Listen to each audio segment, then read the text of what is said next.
ಕರ್ನಾಟಕ ಲೋಕಸೇವಾ ಆಯೋಗ ಕರ್ನಾಟಕ ಪರೀಕ್ಷಾ ಪ್ರಾಧಿಕಾರದ ಅಕ್ರಮಗಳ ವಿರುದ್ಧ ಬೆಂಗಳೂರಿನ ಫ್ರೀಡಂ ಪಾರ್ಕ್ನಲ್ಲಿ ಉದ್ಯೋಗಾಕಾಂಕ್ಷಿಗಳು ನಡೆಸುತ್ತಿರುವ ಹೋರಾಟದಲ್ಲಿ ಬಿಜೆಪಿ ರಾಜ್ಯಾಧ್ಯಕ್ಷ ಬಿವೈ ವಿಜಯೇಂದ್ರ ಹಾಗೂ ವಿಧಾನ ಪರಿಷತ್ ವಿರೋಧ ಪಕ್ಷದ ನಾಯಕ ಛಲವಾದಿ ನಾರಾಯಣಸ್ವಾಮಿ ಪಾಲ್ಗೊಂಡು ಬೆಂಬಲ ನೀಡಿದರು.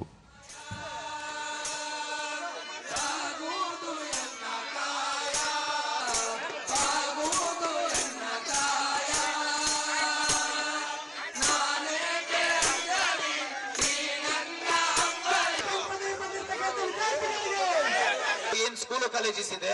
ಇವತ್ತು ಸಾವಿರಾರು ಸ್ಕೂಲ್ ಕಾಲೇಜಸ್ ಅಲ್ಲಿ ಬರೀ ಒಂದೊಂದು ಟೀಚರ್ಸ್ ಇದ್ದಾರೆ. ಈ ವೇಳೆ ಬಿವೈ ವಿಜಯೇಂದ್ರ ಕೆಪಿಎಸ್ಸಿ ಮೂಲಕ ನಡೆಯುತ್ತಿರುವ ಪಶು ವೈದ್ಯಾಧಿಕಾರಿಗಳ ನೇಮಕಾತಿಯಲ್ಲಿ ಸುಮಾರು 400 ಕೋಟಿ ರೂಪಾಯಿಯಷ್ಟು ಭ್ರಷ್ಟಾಚಾರ ನಡೆದಿದೆ.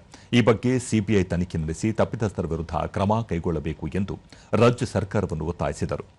ಕೆಪಿಎಸ್ಸಿಯಲ್ಲಿ ನಡೆಯುತ್ತಿರುವ ಭ್ರಷ್ಟಾಚಾರಕ್ಕೆ ಇತಿಶ್ರೀ ಹಾಡಲು ಲೋಕಸೇವಾ ಆಯೋಗಕ್ಕೆ ಸುಧಾರಣೆ ತರಲು ಅಗತ್ಯವಾಗಿದೆ.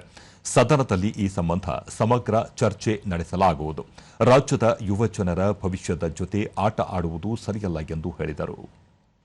ಭ್ರಷ್ಟಾಚಾರ ನಿಲ್ಲಬೇಕು ಅಂತ ಹೇಳಿದ್ರೆ ಇವೆಲ್ಲವನ್ನೂ ಕೂಡ ಸಿಬಿಐ ತನಿಖೆಗೆ ರಾಜ್ಯ ಸರ್ಕಾರವೇ ಕೊಡೋದಕ್ಕೆ ಮುಂದೆ ಬರಬೇಕು ಅಂತ ಹೇಳಿ ನಾನು ವೇದಿಕೆ ಮೂಲಕ ಆಗ್ರಹಪಡಿಸ್ತಾ ಇದ್ದೇನೆ.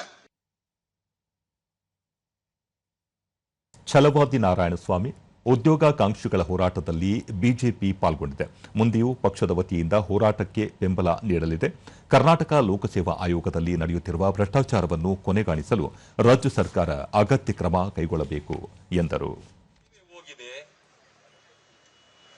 ಸೇವೆ ಅನ್ನೋದೇ ಇಲ್ಲ ಅಲ್ಲಿ.